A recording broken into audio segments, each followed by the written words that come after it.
Student, हमारी राष्ट्रीय शिक्षा नीति 1986 चल रही थी, तो इसमें मैं काफ़ी कुछ करा चुकी थी आप लोगों को, और इसके कई पॉइंट भी हो चुके थे। जैसे कि मैं पहले भी बता चुकी हूँ कि राष्ट्रीय शिक्षा नीति कौन कौन सी थी और कौन कौन से सन में ये आई थी और कौन कौन सी लागू हुई थी, ये सब मैं बता चुकी हूँ पहले भी।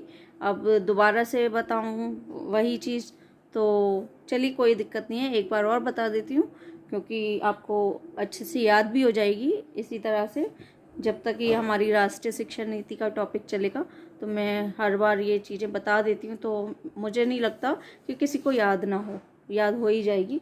तो हमारी जो पहली राष्ट्रीय शिक्षा नीति थी वो 1968 में आई थी, और उसके बाद दूसरी शिक्षा नीति जो कि कागज़ों पर थी और वो बनी थी लेकिन वो लागू नहीं हुई थी, वो 1979 में थी।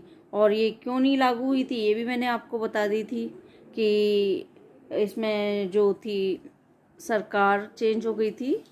जब ये 79 की जो राष्ट्रीय शिक्षा नीति थी तब ये बनी थी, तो भारत में जनता दल की सरकार थी, और जब ये लागू होने की बात हुई तो उस समय दोबारा से कांग्रेस की सरकार बन गई थी, इसलिए ये लागू नहीं हो पाई थी, बस कागज़ों पर ही रही थी।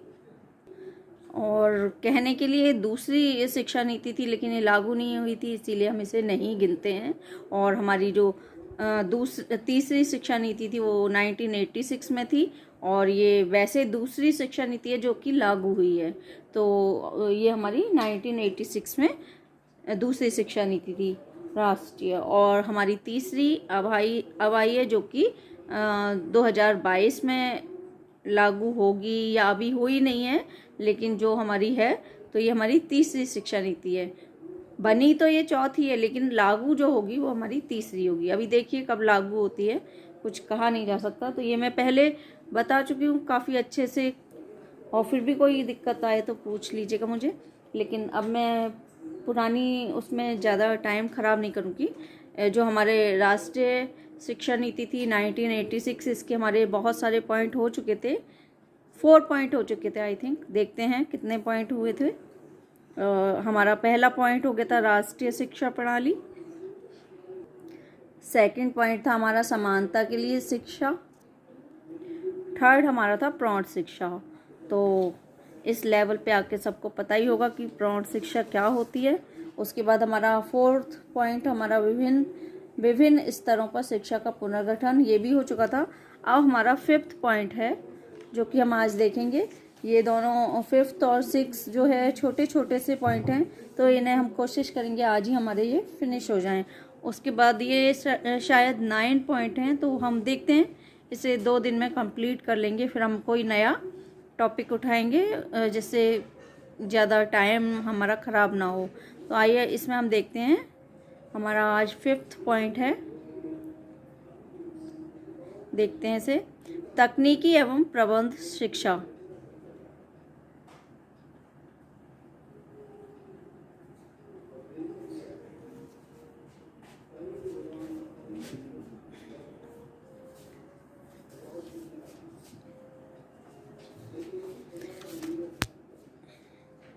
तकनीकी तथा प्रबंध शिक्षा का पुनर्गठन करते समय नई शताब्दी के आरंभ में जिस प्रकार की परिस्थिति की संभावना है उसे ध्यान में रखना होगा।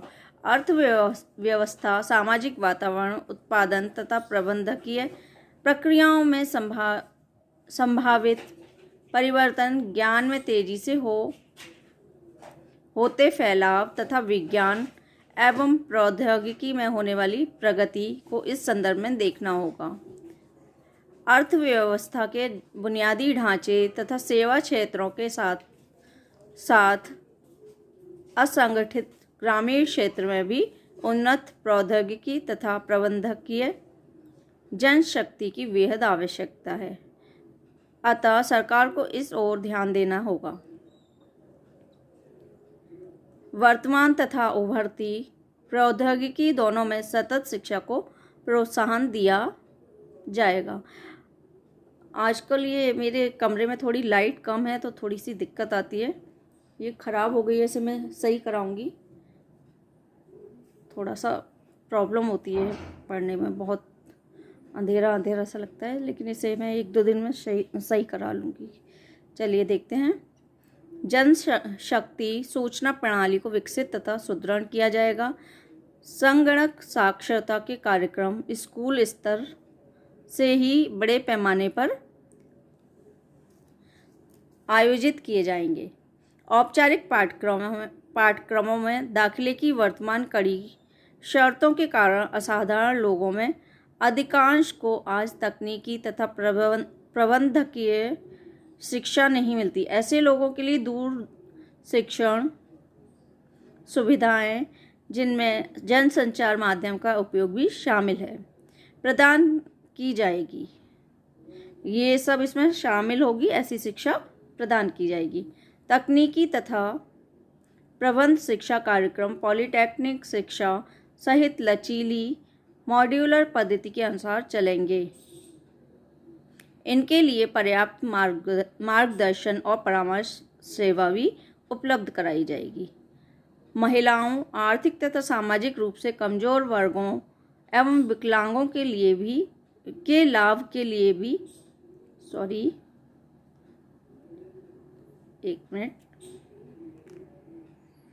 लिए उन्हें उद्यम विषयक प्रशिक्षण दिया जाएगा, जिसकी व्यवस्था डिग्री तथा डिप्लोमा स्तर पर मॉड्यूलर तथा वैकल्पिक कोर्सों द्वारा की जाएगी। इस तरह के सुझाव दिए गए हैं। आगे देखते हैं। थोड़ा कैमरा हिल रहा है आज ज़्यादा ही, कोई दिक्कत नहीं है।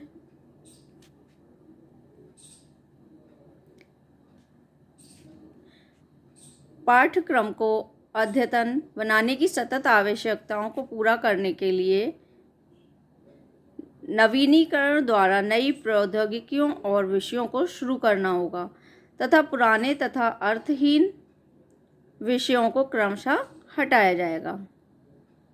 शिक्षा, अब हमारा 6 पॉइंट आ गया है। ये देखिए, मैंने बताया था ज़्यादा बड़े पॉइंट नहीं है, तो हम कोशिश करेंगे इन्हें जल्दी जल्दी ख़त्म करने की। शिक्षा व्यवस्था को कारगर बनाना। शिक्षा व्यवस्था को कारगर बनाने के लिए निम्नलिखित युक्तियां अपनाई जाएंगी।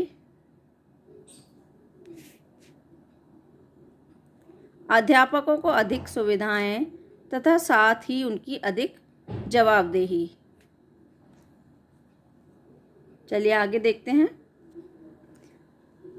छात्रों के लिए सेवा में सुधार तथा साथ ही उनके सही आचरण पर बल। शिक्षा संस्थाओं को अधिक सुविधाएं दिया जाना। राष्ट्रीय तथा राज्य स्तर पर तय किए गए मानदंड के आधार पर शिक्षा संस्थाओं के कार्य के मूल्यांकन की पद्धति का सृजन। ये हमारे 6 पॉइंट हो गए हैं। अभी हम पर टाइम है तो हम ये वाला भी कंप्लीट करा दें, ये सोच रहे हैं। या चलिए एक पॉइंट और ले लेते हैं, 7, जिससे जल्दी से ये टॉपिक ख़त्म होगा तो हम कुछ नया करेंगे। 7 पॉइंट है हमारा, शिक्षा की विषय वस्तु तथा प्रक्रिया को नया मोड़ देना। इस समय शिक्षा की औपचारिक पद्धति और देश की समृद्ध और विविध सांस्कृतिक परंपराओं के बीच एक खाई है, जिसे पाटना अनिवार्य है। आधुनिक टेक्नोलॉजी की धुन में यह नहीं होना चाहिए कि नई पीढ़ी भारतीय इतिहास तथा संस्कृति के मूल से ही कट जाए। संस्कृति विहीनता, अमानवीयता तथा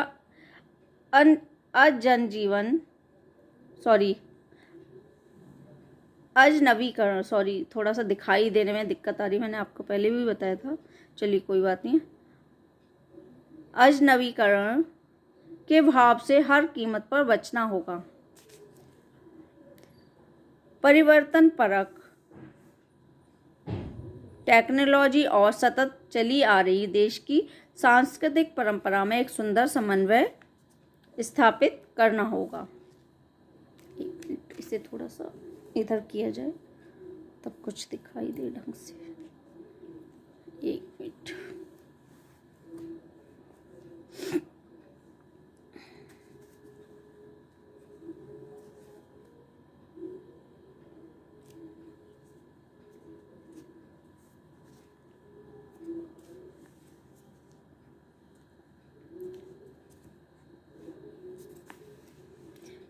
शिक्षा की पाठ्यचर्या तथा प्रक्रियाओं को सांस्कृतिक विषय वस्तु के समावेश द्वारा अधिक से अधिक रूपों में समृद्ध किया जाएगा। इस बात का प्रयास होगा कि सौंदर्य, सामंजस्य तथा परिष्कार के प्रति बच्चों की संवेदनशीलता बढ़े। सांस्कृतिक परंपरा में निष्णात एक मिनट, हाँ अब सही दिखाई दिया है, बहुत ब्लर सा दिखाई दे रहा था। निष्णात या नात, कुछ भी बोल सकते हैं, ना की साउंड आती है इसमें। निष्णात व्यक्तियों को ज़्यादातर इसे ड़ा ही बोलते हैं, लेकिन इसे हम ना पढ़ते हैं। निष्णात व्यक्तियों को शिक्षा में सांस्कृतिक तत्वों का योगदान करने के लिए आमंत्रित किया जाएगा। इस कार्य में लिखित दोनों परंपराएं शामिल होंगी। सांस्कृतिक परंपरा को कायम रखने तथा आगे बढ़ाने के लिए परंपरागत तरीकों से पढ़ाने वाले गुरुओं तथा उस्तादों की सहायता की जाएगी और उनके कार्य को मान्यता दी जाएगी। यहाँ तक समझ आ गया होगा। समझाने लायक ऐसा कुछ है नहीं, पॉइंट दिए हुए हैं, सीधे सिंपल से, कुछ ऐसा है नहीं। आगे चलते हैं। ललित कलाओं, संग्रहालय, विज्ञान, लोक साहित्य आदि विशिष्ट विषयों पर उचित ध्यान दिया जाएगा। मूल्यों की शिक्षा की व्यवस्था की जाएगी। 1968 की शिक्षा नीति में भाषाओं के विकास पर विस्तृत रूप से विचार किया गया था। अब इस नीति को अधिक सक्रियता तथा सौदेश्यता से लागू किया जाएगा। पुस्तकों के विकास के साथ साथ मौजूदा पुस्तकालयों के सुधार के लिए तथा नए पुस्तकालयों की स्थापना के लिए एक राष्ट्रव्यापी अभियान चलाया जाएगा। प्रत्येक शिक्षा संस्था में पुस्तकालयों की सुविधा के लिए प्रावधान किया जाएगा और पुस्तकालय अध्यक्षों के स्तर को सुधारा जाएगा। शैक्षिक प्रौद्योगिकी का प्रयोग उपयोगी जानकारी के लिए अध्यापकों के प्रशिक्षण तथा पुनः प्रशिक्षण के लिए, शिक्षा की गुणवत्ता को सुधारने के लिए तथा कला एवं संस्कृति के प्रति जागरूकता और स्थायी मूल्यों के संस्कार उत्पन्न करने के लिए किया जाएगा। औपचारिक तथा अनौपचारिक दोनों प्रकार की शिक्षा में इसका प्रयोग होगा। बच्चों के लिए उच्च कोटि के कार्यक्रमों तथा उपयोगी फिल्मों के निर्माण के लिए सक्रिय अभियान चलाया जाएगा। कार्यानुभव सभी स्तरों पर दी जाने वाली शिक्षा का एक आवश्यक अंग होगा। बहुत कैमरा आज मेरा हिल रहा है, पता नहीं क्यों। पर्यावरण के प्रति जागरूकता विद्यालयों तथा कॉलेजों की शिक्षा का अंग होगी। गणित एवं विज्ञान शिक्षा को सुदृढ़ किया जाएगा। विद्यालयों में कंप्यूटर शिक्षा का प्रवेश होगा। खेल और शारीरिक शिक्षा सीखने की प्रक्रिया के अभिन्न अंग होंगे।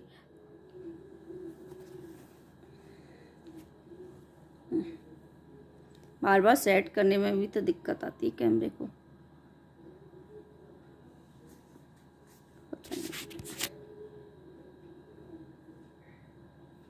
एक मिनट, ब्लर हो गया है, जरा रुकिए, पता नहीं क्या हो रहा है। हाँ,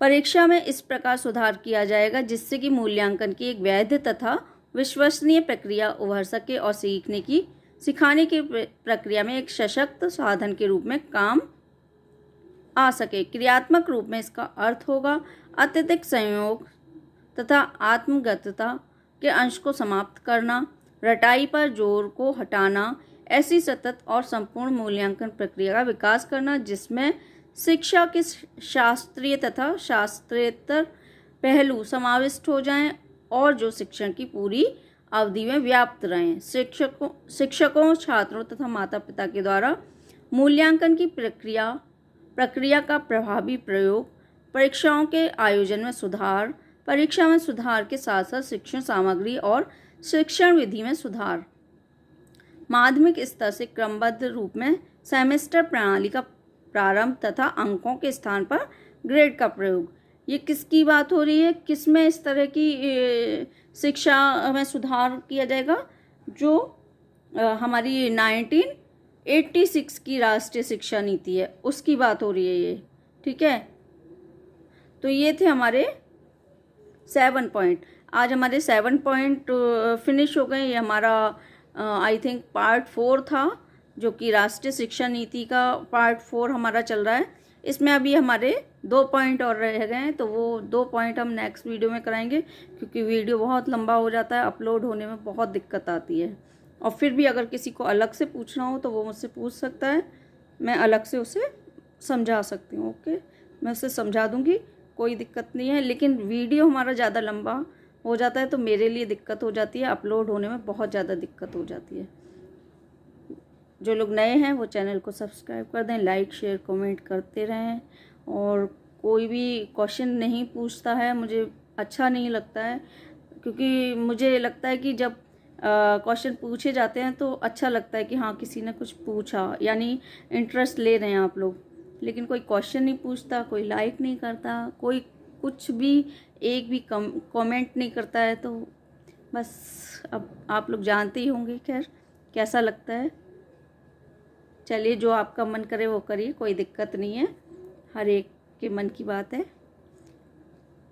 थैंक्स फॉर वॉचिंग।